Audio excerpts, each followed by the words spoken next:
Keterkaitan antar sila Pancasila dalam buku berjudul Uraian Pancasila 1984 yang ditulis bersama 4 tokoh lain yakni Ahmad Subarjo, Maramis, Sunarjo, dan A.G. Prigodikdo Hatta memberikan tambahan penjelasan mengenai cara memahami dan mengamalkan Pancasila.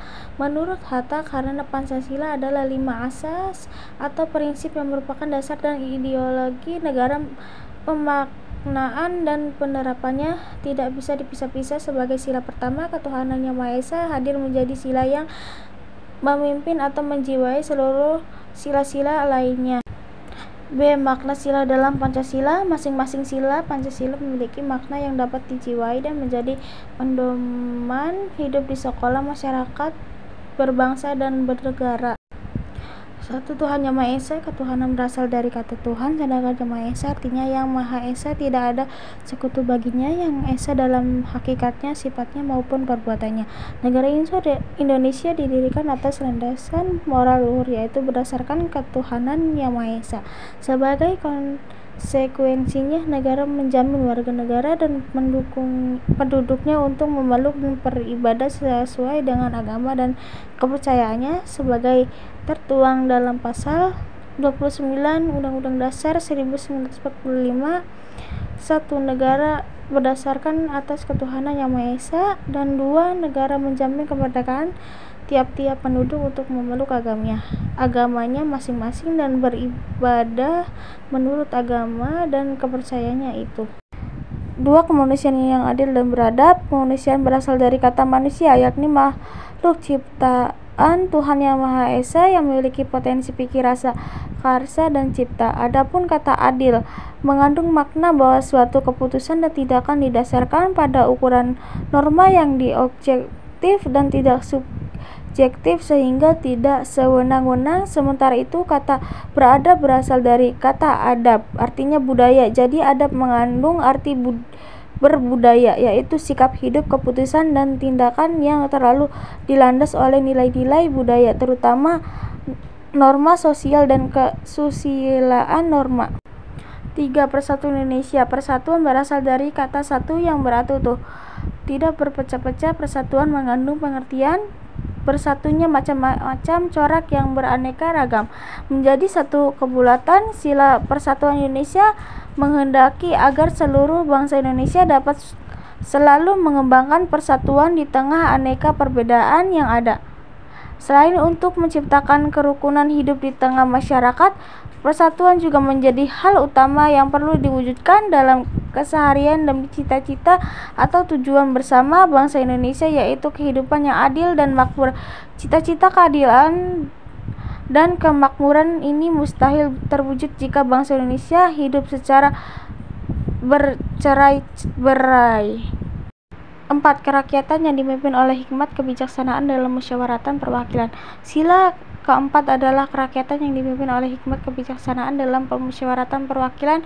Sila ini bermakna bahwa negara Indonesia adalah negara yang menganut demokrasi. Secara sederhana, demokrasi dapat dimaknai bahwa negara dan pemerintahan didirikan dari rakyat, oleh rakyat, dan untuk rakyat, sebagaimana disampaikan Muhammad Hatta.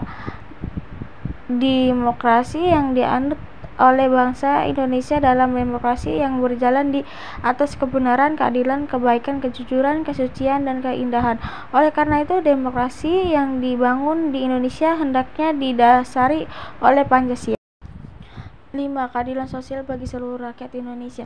Sila kelima adalah keadilan sosial bagi seluruh rakyat Indonesia. Sila ini bermakna bahwa pelaksanaan kehidupan berbangsa dan bernegara adalah untuk mewujudkan kehidupan seluruh masyarakat Indonesia yang adil dan makmur, suatu kesejahteraan bersama di mana semua rakyat dapat menikmati hidup yang bahagia, adil, dan makmur, karena tidak ada lagi kemiskinan di dalam Indonesia merdeka seperti impian Bung Karno pada pidato 1 Juni 1945.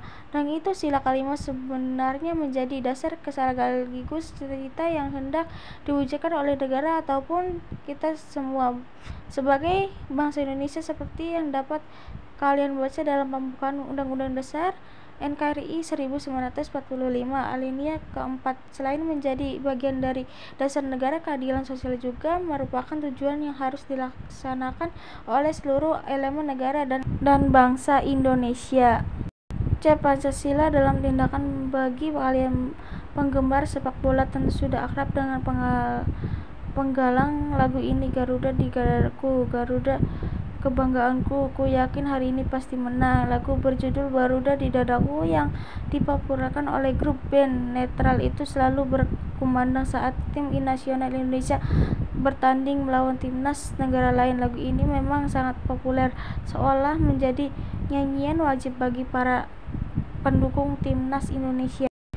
D. Pancasila sebagai ideologi negara. Satu, pengertian dan ciri ideologi. Ideologi berasal dari dua kata bahasa Yunani, yaitu ideos yang berarti ide dan logos yang berarti pengetahuan. Istilah ideologi kemudian memiliki arti umum sebagai seperangkat pengetahuan, nilai, keyakinan, dan pandangan dunia yang menjadi landasan pemikiran dan tindakan seseorang atau kelompok dalam bidang politik, sosial, ekonomi, dan budaya. Ideologi juga berfungsi menuntut seseorang atau kelompok dalam memahami dan berperilaku terhadap dunia dan sesamanya. Koento Wibisono menemukan ada 3 unsur esensial yang bermuat di dalam ideologi. 1. Keyakinan, dalam arti bahwa setiap ideologi selalu menunjukkan adanya gagasan-gagasan vital yang sudah diyakini sebenarnya untuk dijadikan dasar dan strategi bagi terciptanya tujuan yang telah ditentukan. 2. Mitos, dalam arti bahwa setiap konsep ideologi selalu memitoskan suatu ajaran yang secara optimistis pasti akan menjamin tercapainya tujuan melalui cara-cara yang juga telah ditentukan. 3. Loyalitas, dalam arti bahwa setiap ideologi selalu menuntut keterlibatan optimal atas dasar loyalitas dari para subjek pendukungnya. 2. Pancasila sebagai ideologi negara Republik Indonesia. Dalam Dasar-Dasar Ilmu Politik 2010, Miriam Budiarjo mendefinisikan negara sebagai sebuah organisasi yang menguasai wilayah dan menata masyarakat. Terdapat 4 unsur penting yang dimiliki suatu negara, yaitu 1. Wilayah yang memiliki batas. 2. Rakyat atau orang yang mendiami wilayah suatu negara. 3. Pemerintahan yang berdaulat yang menjalankan wewenang dan kekuasaan untuk mengatur kehidupan warganya.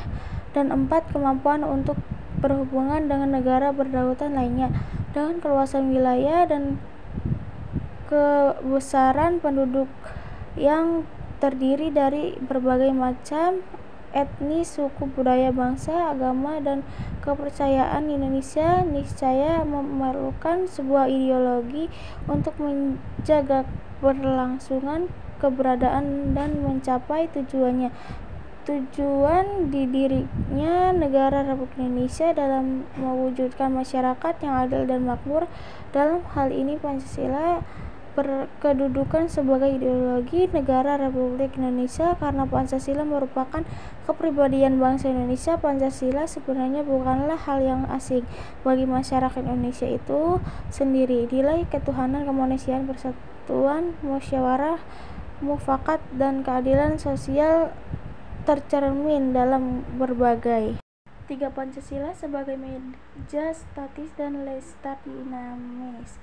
Dalam Pancasila Dasar Negara khusus Presiden Soekarno tentang Pancasila 2013, Soekarno menegaskan bahwa Pancasila adalah meja statis dan lestar dinamis. Kata lestar berasal dari kata berbahasa Jerman Leistern yang berarti bintang penuntun. Sebagai meja statis, Pancasila dapat dikatakan sebagai titik yang mempertemukan dan mempersatukan keragaman bangsa serta mendasari ideologi dan norma negara. Soekarno mengatakan untuk mendirikan negara Indonesia yang masyarakatnya terdiri dari berbagai macam etnis, suku, budaya, bahasa, agama, dan kepercayaan, perlu terlebih dahulu menemukan sebuah dasar yang dapat mempersatukan. Untuk menemukannya, kita tidak perlu mencari kemanapun selain ke dalam jiwa masyarakat itu sendiri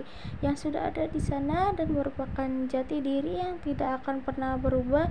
Karena itu yang membuat masyarakat Indonesia adalah masyarakat Indonesia. Pada bagian sebelumnya disebut jati diri itu tercermin dalam berbagai ekspresi budaya, corak perekonomian, kehidupan sosial, dan spiritualitas masyarakat. Dasar ini tidak lain adalah Pancasila.